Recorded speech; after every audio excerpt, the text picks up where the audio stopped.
permite que a gente se sinta um pouco desprotegido. Ou de repente que as muralhas caiam porque elas estão separando, de repente, a nossa vida de alguma coisa. Então, volta e meia, Deus tem que reconstruir, restaurar, ou às vezes derrubar. Eu não sei qual é o nosso caso hoje, qual é o teu caso. O que é mais difícil era Josué derrubar aquela muralha apenas pela graça de Deus, cantando os hinos, tocando trombeta ali, gritando em volta daquela muralha? Quando a confiança desmorona, quando a esperança vai embora e ela cai, quem consegue levantar a esperança? Quem consegue levantar uma pessoa desanimada? Quem consegue levantar alguém que está deprimido? Isso parece muito mais difícil que uma muralha, irmãos. Quem consegue restaurar o relacionamento que foi quebrado? Não é isso? Então são muros em nossas vidas que nós temos que consertar. Por isso que para que haja conserto não podemos deixar que o muro caia. Em alguns casos Deus não quer que o muro caia, ele tem que permanecer firme. Especialmente em relação à família, em relação ao reino de Deus. Mas às vezes nós deixamos quebrar e rachar. E rachaduras podem deixar o inimigo entrar. E ele entra à noite, ele entra numa hora que nós não esperamos. Isso é baixar a guarda, deixar que você esteja desprotegido. Como é que um crente deixa furo no muro de proteção? Quando ele deixa de ler a palavra de Deus, quando ele deixa de orar, quando ele deixa de ter comunhão com Deus, quando ele deixa de cumprir o propósito que ele tem, de se tornar uma flecha que atinja o alvo, ou se tornar um farol, não é isso? Ou aquela ponte sobre as águas. Quando nós perdemos de vista a nossa missão, aquilo que nós temos para fazer aqui, então nossa muralha está quebrando, está caindo, está ruindo. E nós precisamos, irmãos, de constantemente pedir que Deus repare as nossas muralhas. Muralhas não que nos afastem, nem muralhas que nos deixam isolados das pessoas, mas muralhas de base, de fundamentos, muralhas da proteção de Deus. Elas nunca vão impedir ninguém, porque qualquer muralha tem porta. Qualquer muralha tem como você deixar entrar ou sair. Mas quando o inimigo bater a porta, você pode fechar a porta e ele não tem onde entrar, que não tem nenhuma brecha. Então, por isso, amados irmãos, que quando nós olhamos aqui para esse texto de Isaías, Deus consola o seu povo. Os seus aflitos, ele se compadecerá dos seus aflitos. Mas Sião diz, às vezes Deus está fazendo uma coisa e a gente está vendo outra.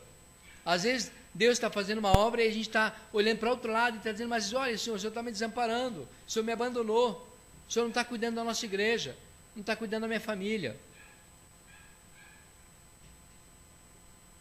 Quando que a gente às vezes diz isto? Lá em Malaquias tem aquelas perguntas, né? Aí Deus pergunta, vem cá, vocês estão me roubando nisso, naquele outro aí? Aí o povo responde, mas onde que nós te roubamos, Senhor? Onde é que nós te roubamos? E essas perguntas exigem respostas. Às vezes Deus pega de surpresa, Deus pergunta uma coisa e o povo, mas aonde, Senhor? Quando é que eu te vi nu e não te vesti? Quando é que você esteve preso e não fui te visitar? Quando que isso aconteceu, Senhor? Eu sou um crente fiel. Aí Deus então levanta aquela figura de uma mulher que ainda amamenta uma criança. Hoje, irmãos, no jornal a gente temos visto tantas coisas esquisitas, né? E isso é profecia se cumprindo, pai contra filho, irmão contra irmão, reino contra reino, nação contra nação. E isso está se tornando tão banal, tão comum. Isso é notícia de jornal hoje. Triste situação que estamos chegando, final dos tempos. Mas isso não justifica, irmãos.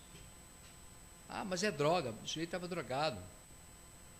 Aquele caso daquela moça, né, que tão conhecido, que abalou o nosso Brasil inteiro. Uma moça que espancou literalmente os pais na cama. Que coisa triste. Para herdar a casa, que já era dela. Mas que ela queria antes do tempo. Já estava, aquela muralha já tinha caído, não havia. Então nós percebemos que o mundo de hoje, irmãos, ainda que um filho se levante contra o pai, ou ainda que a mãe despreze seu filho, ainda que tudo isso aconteça, eu todavia não me esquecerei de ti. Vê nas minhas palmas, nas palmas das minhas mãos eu te gravei, e os teus muros estão continuamente na minha presença. Eu creio, irmãos, que não tem coisa melhor que o crente saber que mesmo que tudo está caindo à nossa volta, mesmo que você sinta que a coisa está balançando, ou que a tempestade vem tendo roubado algumas coisas, você tem que reconstruir, às vezes não vence, mas o fato é que Deus permanece nessa grande verdade absoluta. Irmãos, a palavra de Deus é absoluta. Hoje nós balançamos, às vezes, achando que nem tudo na Bíblia é verdade, ou nem tudo na Bíblia se cumpre, ou nem tudo na Bíblia é literal. Mas isso é só figurativo, isso aqui é só uma fábula. Isso não acontece de verdade. A Bíblia é a palavra de Deus, e ela é absoluta, é invariável, ela não muda. E quando Deus diz que nós estamos gravados na mão dele, e ele cuida de nós, ele nunca deixará de fazer isso. Não importa quem nós somos, o que estamos fazendo, o que está acontecendo conosco, mas Deus tem essa palavra, dizendo que nós temos que olhar e ver que nas suas palmas, de suas mãos, nós estamos ali. O sinal, a nossa vida, as nossas muralhas, os nossos muros estão na presença dele. Ou seja, aquilo que eu tenho, a minha casa, o que eu sou, o meu talento, ele prometeu estar presente na minha vida constantemente. Por isso, amados irmãos, nós precisamos de pedreiros para consertar muros. Ou você tem que se tornar um pedreiro de Deus. Ezequiel 22:30, vamos dar uma olhada nesse texto, irmãos? Ezequiel 22:30. Alguém quer ler para mim?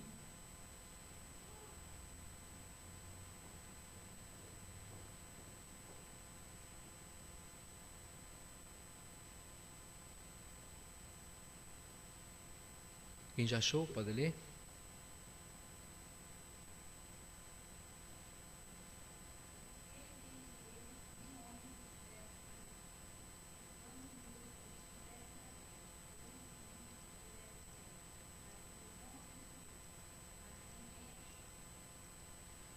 Busquei o homem que levantasse o muro e se pusesse na brecha.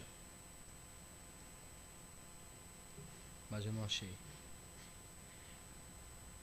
Quando a gente vê o versículo 28, por exemplo, irmãos, olha o versículo 28. Os seus profetas têm feito para eles reboco com argamassa fraca. Isso inclui todos nós, irmãos. Povo de Deus, aquele que conhece a palavra, aquele que tem dons, aquele que tem talentos, aquele que Deus deu uma missão, um cargo, um título, um ministério. Os seus profetas têm feito para eles reboco com argamassa fraca, tendo visões falsas, aprendendo-lhes mentira, aliás, predizendo mentiras, dizendo, assim diz o Senhor Deus, sem que Deus tivesse falado. Então nós vemos isso muito no mundo de hoje. Hoje há muitos muros com reboco fraco, irmãos. Com reboco fraco. Literalmente a gente está querendo um pedreiro para rebocar aqui, né, irmão Gerson? Não conseguimos nem para rebocar, literalmente. Imagina como é que é difícil rebocar a nossa vida. A mentira nunca vai tampar permanentemente. Ela vai desmanchar, ela vai cair. Reboco fraco não segura. Vai minar. O crente tem que ser verdadeiro. O crente tem que ter uma experiência com Deus. O crente tem que ser salvo. O crente tem que ter plena certeza que Deus nunca vai abandoná-lo. Ainda que ele se sinta abandonado, ainda que ele veja tudo caindo à sua volta, Deus nunca vai abandoná-lo. Isso não importa qual é a nossa circunstância aqui no mundo. Porque nós somos gravados na mão dele e um dia ele vai nos resgatar. Talvez não como nós queremos aqui no mundo. Talvez nós estamos querendo muralhas de ouro e Deus está nos dando uma muralha de prata ou até de cimento. Talvez a nossa expectativa está focada em outra coisa. Mas Deus, ele diz aqui, primeiro consola os seus aflitos, se compadece dos aflitos, consola o seu povo, ainda que Sião diga, Deus se esqueceu de mim. Então, se Deus consola, ele consola. Nós é que às vezes nos sentimos esquecidos. Talvez a nossa estima, talvez a nossa visão espiritual não está correta, talvez nós estamos contemplando Deus de uma outra forma. Então nós temos que restaurar a nossa visão.